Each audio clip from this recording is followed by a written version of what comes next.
Dear students, in the last video we have discussed about the important parts and aspects to be considered when we are designing a CNC machine.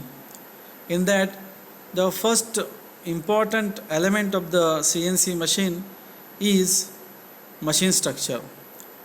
The machine structure will undergo three types of loads: static load, dynamic load, and thermal load.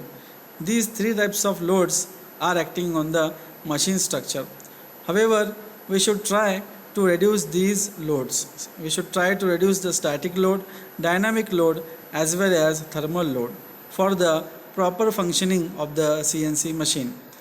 So, what is static load, what is dynamic load, and what is thermal load, that we have to understood first. Static load. The static load is developed on the machine structure due to the weight of slide and the workpiece and the forces due to cutting action. Whenever there is a cutting action, forces will be created.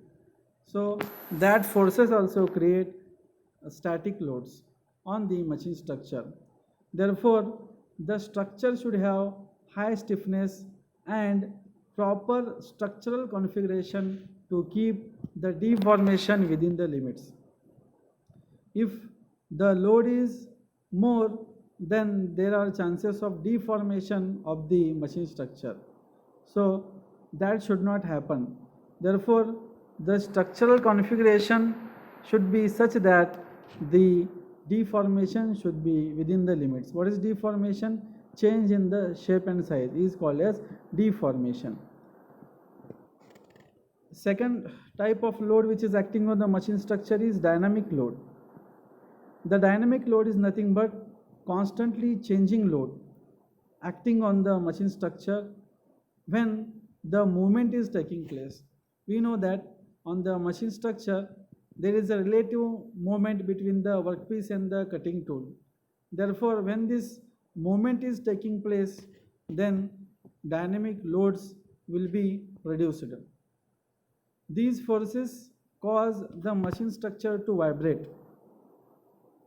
The vibration is due to unbalanced rotating parts of the machine structure, improper meshing of the gears, bearing irregularities, and interrupted cuts while machining.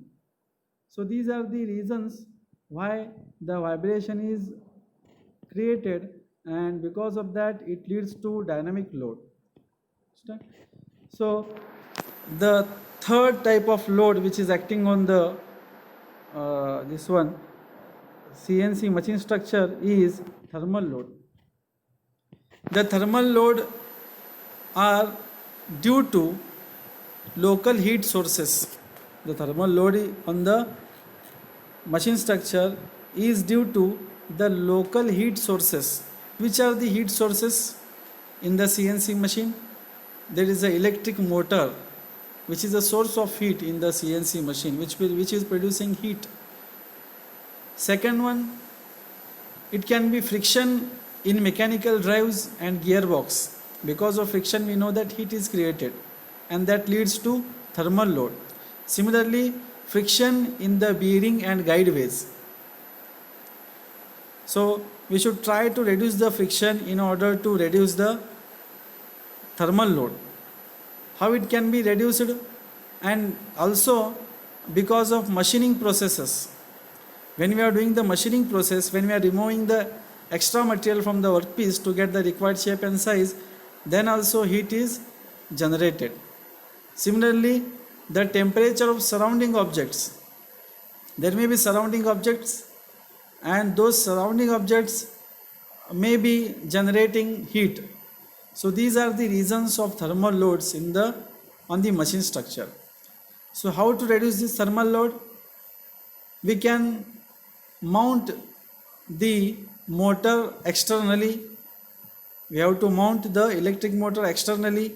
Similarly, removing the frictional heat by proper lubrication.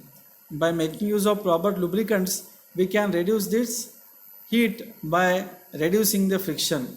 By using the coolants, to absorb the heat generated, we can also make use of coolants to absorb the heat generated during the machining process. We know that in the CNC machine we make use of the coolants. Why we make use of coolants? To absorb the heat generated. If the heat increases, there may be deformation, okay, and that leads to inaccuracy of the job and poor quality of the job. Therefore, thermosymmetric designing of the structure.